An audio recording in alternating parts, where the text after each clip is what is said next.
Finally, I have a day off from work. There's so much I can do. Let's start with...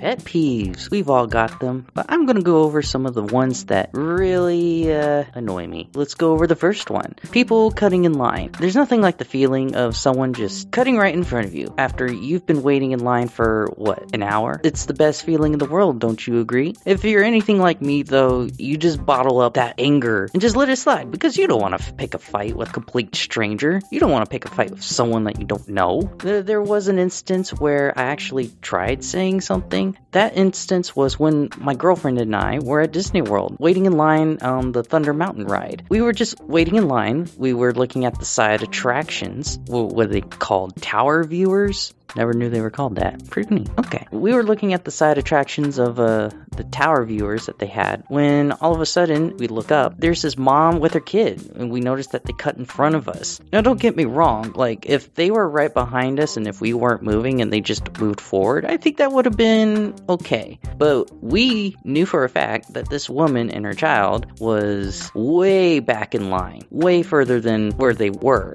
We actually went up to them and were saying, excuse us, we were in front of you, so can we just squeeze on by? And the lady was like, no you weren't, we were in front of you. We decided to drop it and let it go. You get it? That's a Disney reference because we were at Disney World.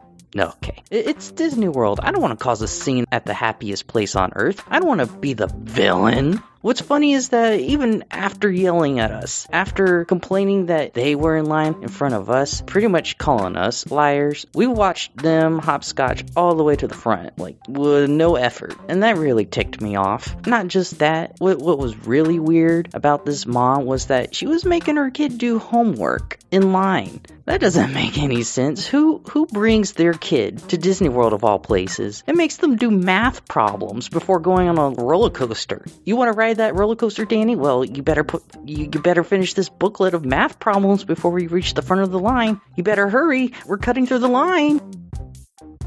I probably wouldn't be able to get anywhere without the help from my cell phone's GPS. Yes, I'm that directionally challenged. Throw me a compass and I still wouldn't be able to point to north. The problem I have is that my GPS likes to lag on me a lot, and I end up missing turns and getting lost. Or even better, when I end up at a completely different place than what I typed up. At the end of the road, turn right. You have now reached your destination. Thank you for using Danny Doodles driving directions. I didn't put this in. How the heck did I end up here? What? I wanted a hamburger. I'm deleting the app. I am not a big fan of public restrooms, mostly because of how many people I see not wash their freaking hands. I just don't understand it. Why can't people just understand the basic concept of if you go to the bathroom, wash your freaking hands? It's not that difficult. Well, I cannot tell you how many times I've seen customers, I work at a restaurant by the way, how many customers leave the restroom without washing their hands. It just makes me go, gross. And not only that, I'm like, come on, now I gotta touch that germ-infested door to get out. At the same time, when I'm going out and bussing tables, I go and see the same person that I saw in the stall leave, touching their food with their bare hands. Again, gross.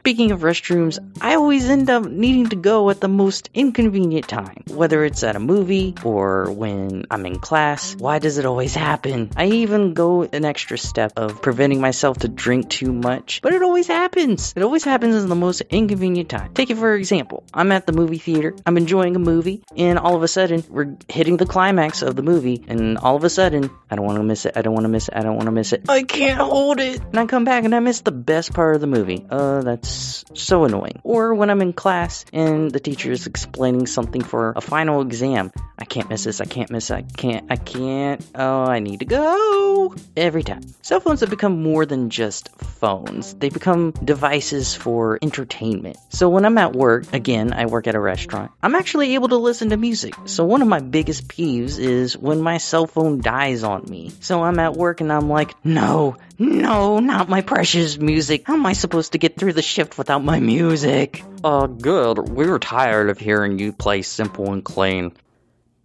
Take that back. Besides the music, it's also the times where the cell phone dies when you actually need it for its intended purpose. You know, as a phone. Oh man, my phone died. I hope my doctor didn't try to call me about...